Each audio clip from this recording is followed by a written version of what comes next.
these warm Texas mornings, right? Let me get my tech going here. This is as fancy as it's ever going to get for tech here. I was asked if there were any slides that I needed to send. The answer is no. But there pretty much never will be. I'm kind of a waste of technology, but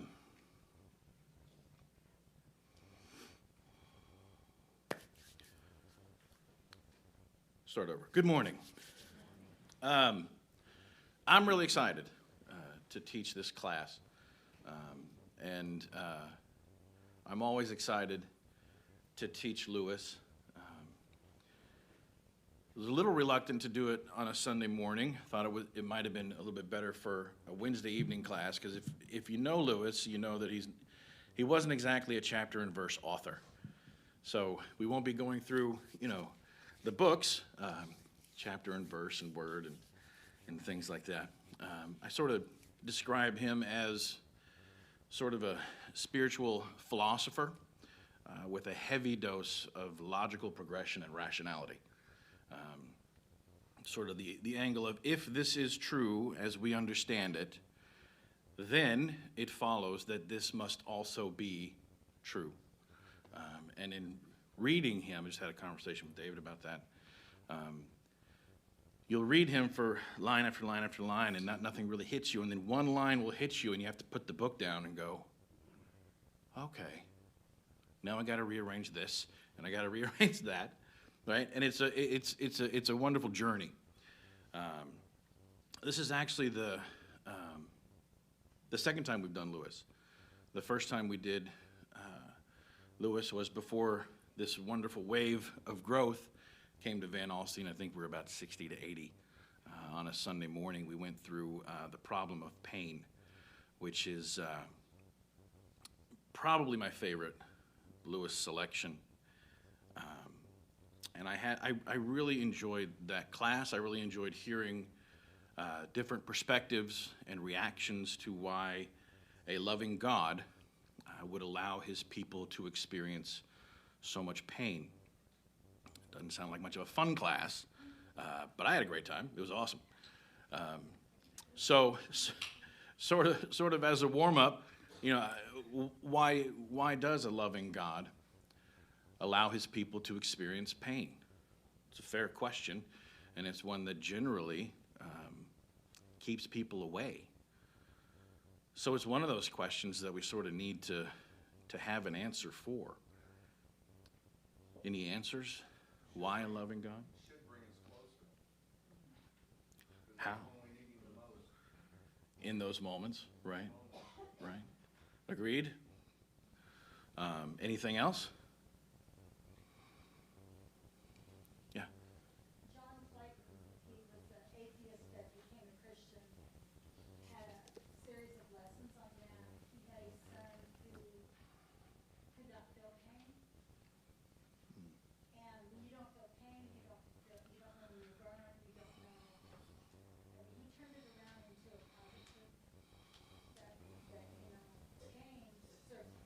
Yeah.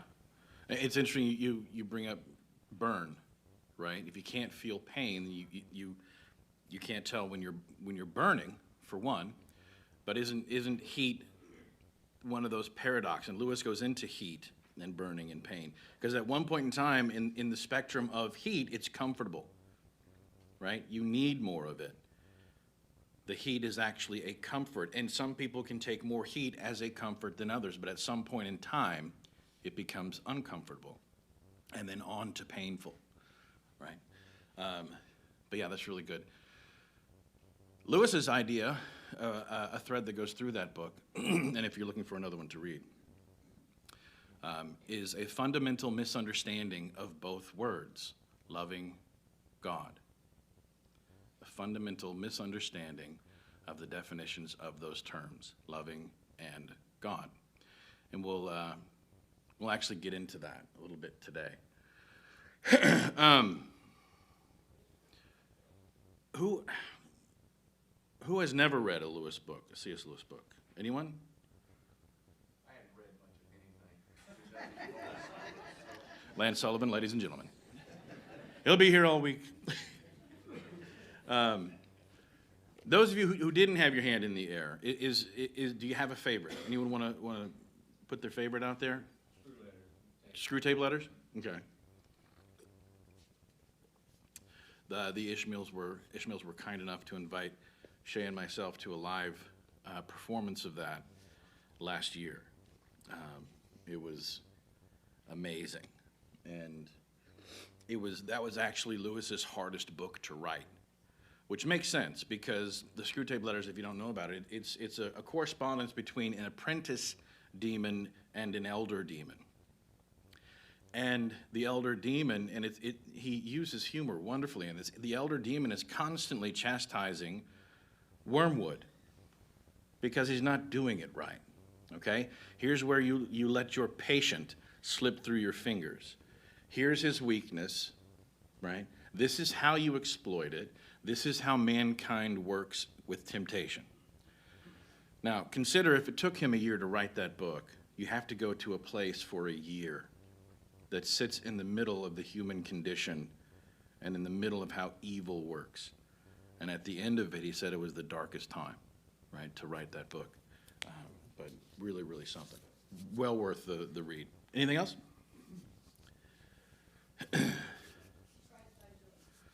Yeah. If you want to know about his conversion, because C.S. Lewis was also an atheist. His mother died when he was 9. And that didn't work in his favor in terms of his faith. It pretty much destroyed it. And it was not until after he was a don and a professor that he started to acknowledge what he calls what is called the numinous. And it's the feeling that there's something greater, and sort of the other end of the feeling of awe. And how the feeling of awe works within us to let us know something larger is out there, right? And he started with that and ended with Jesus and said that he was the most disgruntled convert in all of England because he didn't like being wrong. Okay, so we've most of us have experienced some Lewis. Some disclaimers before we get going. Disagreements. If you feel that I've said something that you disagree with, don't. Last Sunday I sat over there, and you could disagree with me all you wanted. But moving from there to here clearly means that for the next 3 months I'm quite infallible. So, see, that's how this chair works. And it took you too long to laugh at that, okay? Is starting to sweat a little bit, right? Please disagree with me if you feel the need. It's kind of strange to say that I welcome confrontation, but I love the fact that iron sharpens iron. And there's just no other way to do it. I've been forced into study and self-reflection more when someone has disagreed with me than when someone who has agreed with me. It's essential. We tell our children that conflict is essential. That never stops being true. Disagreeing is okay. I've used this example before, not this past summer, but the summer before. Shannon and I sat in the main hall at camp and debated. Where is Shannon? He's not. He left. He was wrong. He was totally wrong. Oh, there he is. There he is. And in love, we debated for probably 2 hours about whether Pharaoh had free will throughout all 10 plagues. Yeah, see? We went at that for an hour and a half, 2 hours, and never came to a consensus, by the way. We didn't end in agreement. We ended where we started for each of us. But you know what we did do after that? We hugged and said, I love you, and meant it. Later on, I went and stole his shower shoes and threw them in the woods. But when that's over here. We're here now, okay?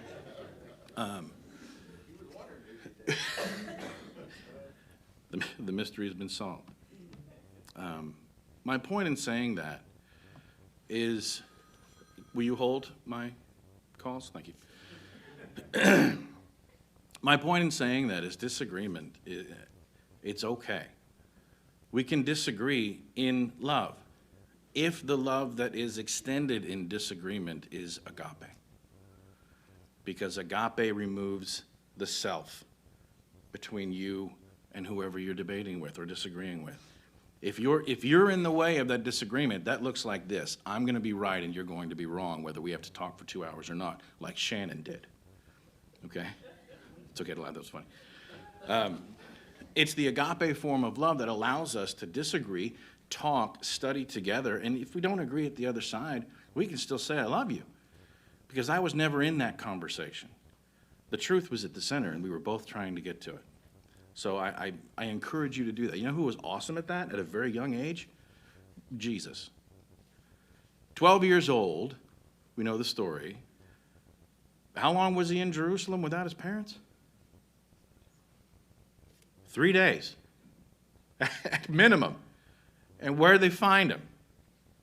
In the temple, right? Do you really think they were in there agreeing with each other for 3 days?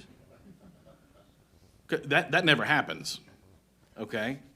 They weren't amazed by Jesus because this 12-year-old sat there and went like this the whole time, okay? Luke tells us that he was found sitting among the teachers, listening and asking questions.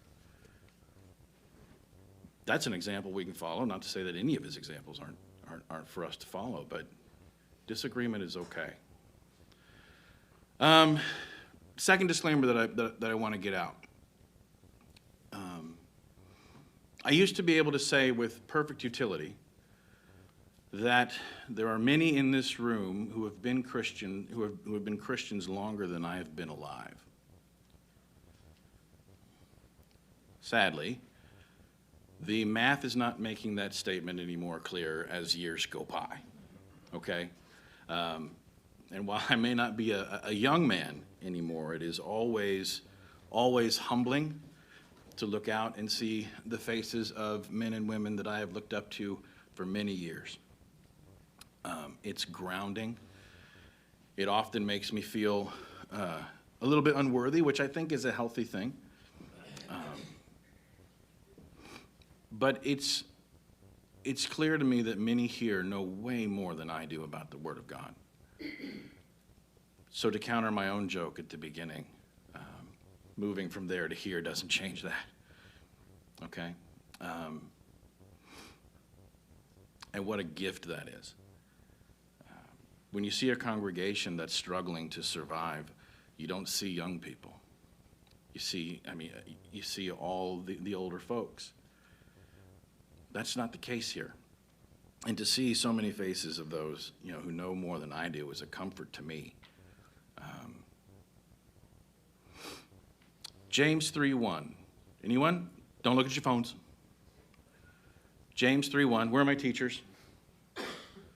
I can't lie, I had to look it up too. James 3:1. Not many of you should become teachers, my brothers, for you know that we who teach will be judged with greater strictness. That is not lost on me. I promise you I don't take that lightly. So over the next 3 months, I can only ask for a modicum of grace and a lot of participation. Deal? Okay, let's do this. Mere Christianity.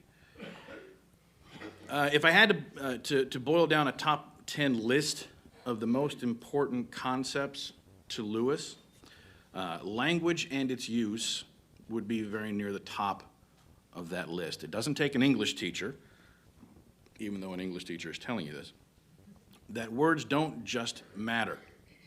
Words dictate thought. Words dictate thought. Thought dictates action. And if you sit with that long enough, you'll sleep a little bit less. Words dictate thought. Thought dictates action. If words are wrong, misused, twisted, or useless, the consequences can honestly be as dire as war. There's very few things are as powerful as language and its use. And as we look at the title of the book that we're going to be studying, without looking at your phones, throw out some synonyms of mere in terms of mere Christianity, because the title of this book confuses a lot of people. Simply, average. Now those two have different connotations, right? Because if you put them together with Christianity, one's kind of, what? Right? You're not quite sure how to take it. The other one is, okay, I get that. Any other ones? Common? Yep. Basic? That's another one. Yeah. Pure, simple, bare, total, absolute, and my favorite, merely a flesh wound. Thank you for that laughter. That was a risk. I wasn't sure. Monty Python. Insignificant is another synonym of mere. So so it's sort of an ironic title, because one of the threads of the piece is that words are so important, and the clarity of those words is so very important. And so he throws one in there that is going to throw you off depending on which of those synonyms you immediately go to. But let's pull back from the idea of consequences and war to something a little bit lighter. I think it was around 93 when a guy named Rich Little showed up at Harding. Anybody know Rich? Okay. Rich showed up, and he's from Australia, okay? He's Australian, which immediately made him popular because he was the only one who was there. And he said things like crikey, and Crocodile Dundee there hadn't been enough space, right, to really, not be taken in by the Australian on campus. And one of the first things that he did was go to the bookstore because he needed supplies. And Richard went to the bookstore, and he's in there. He's got his pens, he's got his paper, he's got his 3x5 note cards, which you can't make it at Harding without. But there was one thing he couldn't find. And so he went to the checkout. At that time, the bookstore was not a big place. And there was a sweet old lady that worked there. I don't remember her name, but he went up to her, and he said, all right, do you have any rubbers? And she goes, what?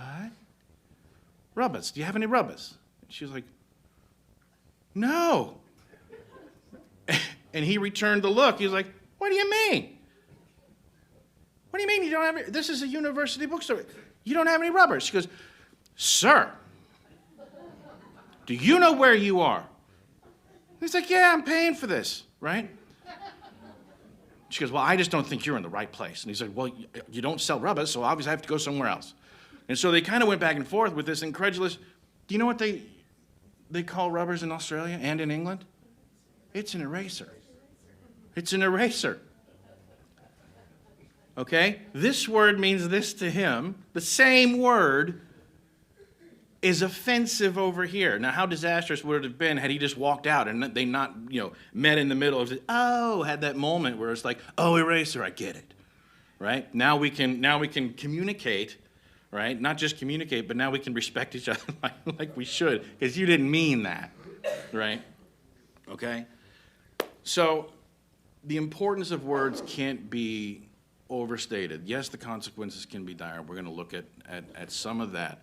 But that is a thread that will continue to go through the piece. And in the preface, he illustrates that very well with the term gentleman. Bonnie, good to see you.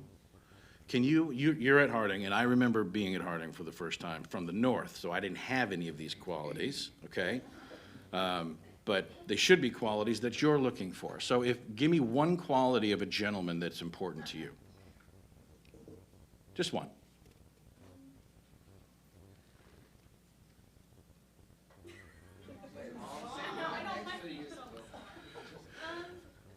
Obviously needs to be a Christian man that actually follows through with what he believes. Okay, terrific. Someone else, give me a characteristic of a gentleman that is important to you. Humility. Sorry? Humility. Humility, very good. I'm liking the fact that there are no chairs being pulled out and doors being opened, because that's one thing we didn't do in the North. Caused a lot of problems in the South for me. But other characteristics, right? You pull the chair out, you open the door. I'll tell you about my first date in the South someday when we have the time. It's a long story. It was not to my beautiful wife, okay? So we understand what a gentleman is, yes? Does anyone know what the actual definition of gentleman happens to be? One thing, okay? And what else?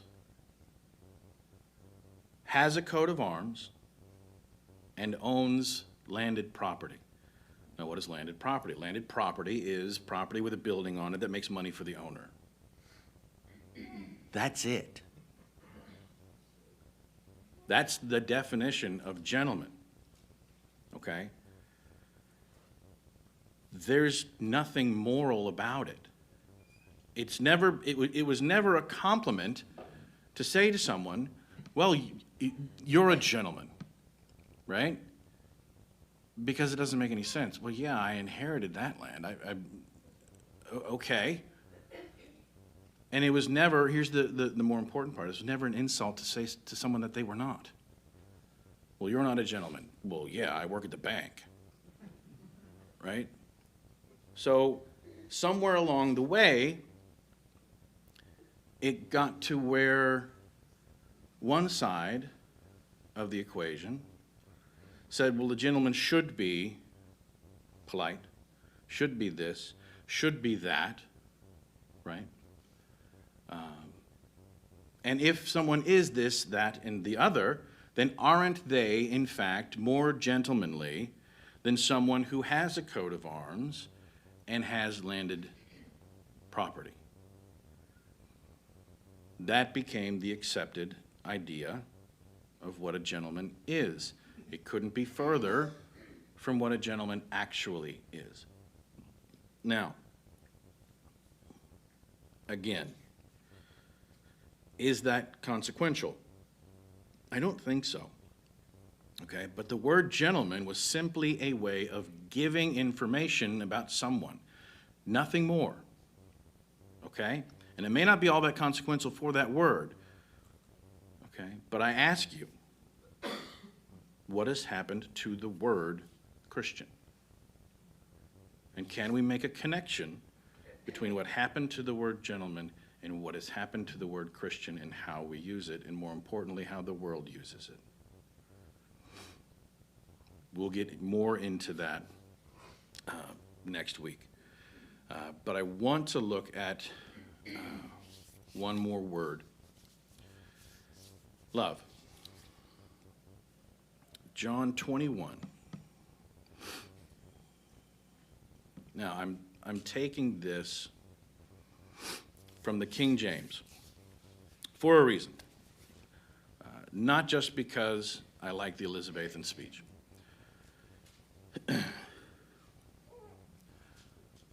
So when they dined, Jesus saith to Simon Peter, Simon, son of Jonas, lovest thou me more than these? He saith unto him, Yea, Lord, thou knowest that I love thee. He said unto him, Feed my lambs. He saith to him again the second time, Simon, son of Jonas, lovest thou me? He saith unto him, Yea, Lord, thou knowest that I love thee. He said unto him, Feed my sheep. He saith unto him the third time, Simon, son of Jonas, Lovest thou me? Peter was grieved, because he said unto him the third time, Lovest thou me? And he said unto him, Lord, thou knowest all things. Thou knowest that I love thee. Jesus saith unto him, Feed my sheep.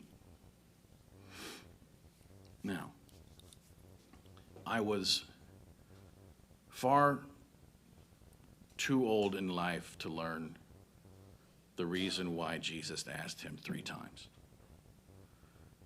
And what I just read does not get you any closer to the reason Jesus asked him 3 times if he loved him. I have heard reasons. He asked him 3 times for emphasis. Okay? 3 is the magic number, so he asked Peter 3 times. 3, 3, 3, 3. I'll ask him 3 times. Or Jesus was making sure.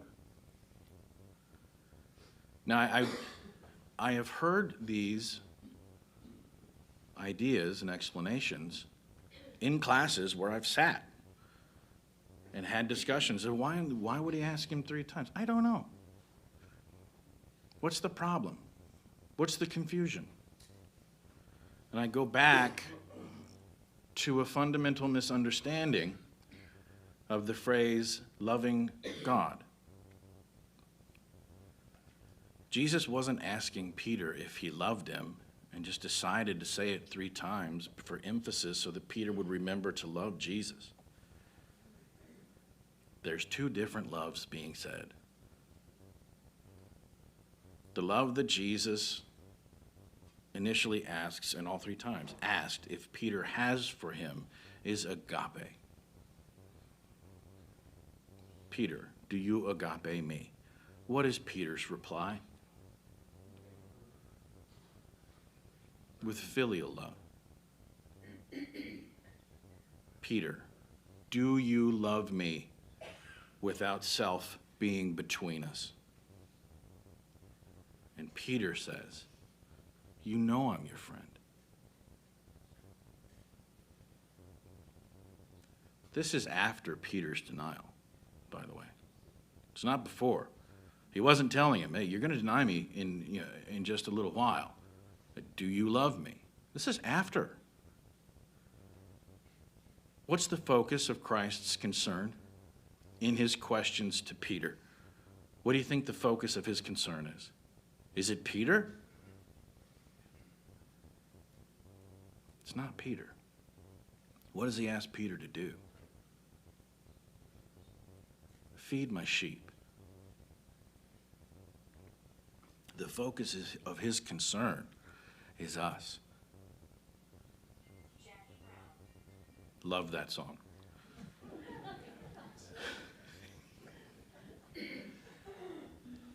The focus of his concern was with the sheep. He knew that Peter was not up to the task in that moment. And I don't think we can deny that Peter was not up to the task in that moment, which is frankly why I love Peter so much. Because he wasn't ready. He was never ready. Jesus knew he wasn't ready, but Jesus knew what? He was going to get there.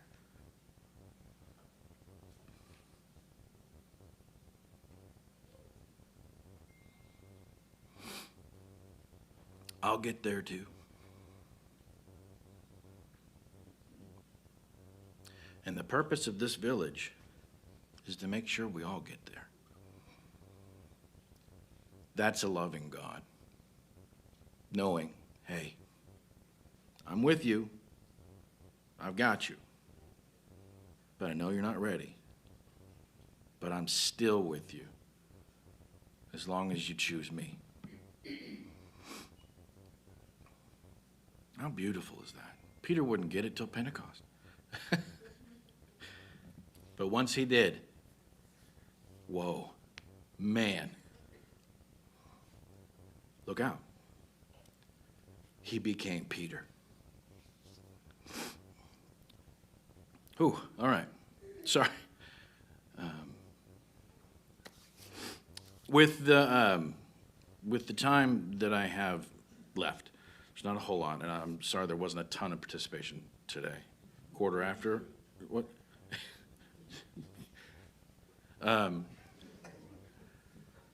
With the time I have left, I want to read the end of the preface, which always gets me. So if I pause again, just hang with me, okay? I want to read the end of the preface, and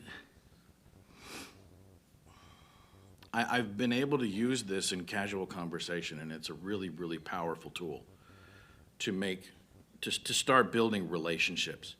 We're talking about discipleship.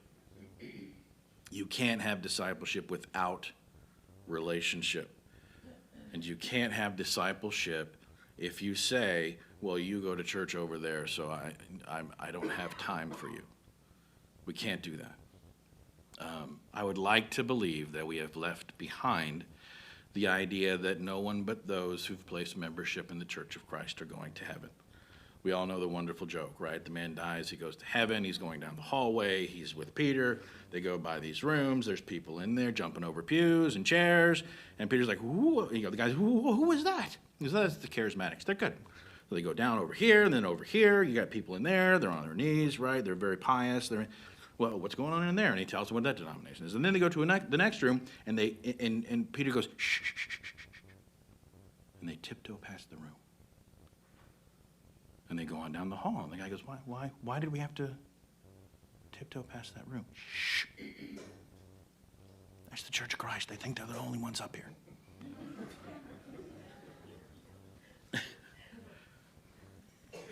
I think we've left that behind. And I think that was a shackle that kept good work from being done. So I'm going to read the end of this, and it's a wonderful way to look at that. Lewis says, I hope no reader will suppose that mere Christianity is here put forward as an alternative to the creeds of the existing communions, as if a man would adopt in it preference to congregationalism or anything else. It's more like a hall, and he's talking about his goal with this book. This is what he wants to achieve. It's more like a hall, out of which doors open into several rooms. If I can bring anyone into that hall, I shall have done what I attempted. But it is in the rooms, not in the hall, that there are fires and chairs and meals. The hall is a place to wait in, a place from which to try the various doors, not a place to live in. For that purpose, the worst of the rooms, whichever that may be, is, I think, preferable to the hall. It is true that some people may find they have to wait in the hall for a considerable time, while others feel certain almost at once which door they must knock at. And he is talking about denominations. I don't know why there is this difference, but I'm sure God keeps no one waiting unless he sees that it is good for him to wait. When you do get into your room, you will find that the long wait has done you some kind of good, which you would not have had otherwise. But you must regard it as waiting, not camping. You must keep on praying for light. And of course, even in the hall, you must begin trying to obey the rules which are common to the whole house. And above all, you must be asking which door is the true one, not which pleases you the best by its paint and paneling. In plain language, the question should never be, do I like that kind of service? But, are these doctrines true? Is the Spirit here? Does my conscience move me toward this? Is my reluctance to knock at this door due to my pride, or my mere taste, or my personal dislike for this particular doorkeeper? This last bit is really, truly powerful. When you have reached your own room, be kind to those who have chosen different doors, to those who are still in the hall. If they are wrong, then they need your prayers all the more. And if they are your enemies, then you are under orders to pray for them. This is one of the rules common to the whole house.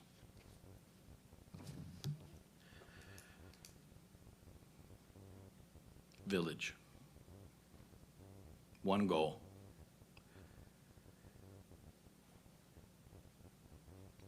Over the next week we'll actually start with chapter 1.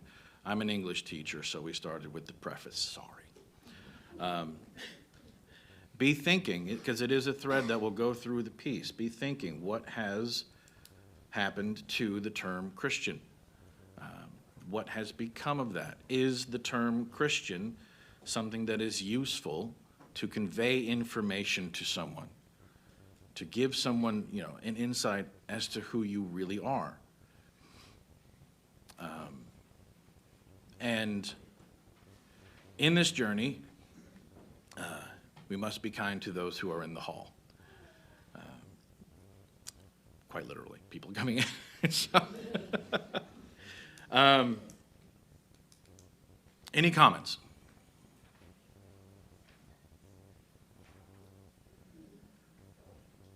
Questions?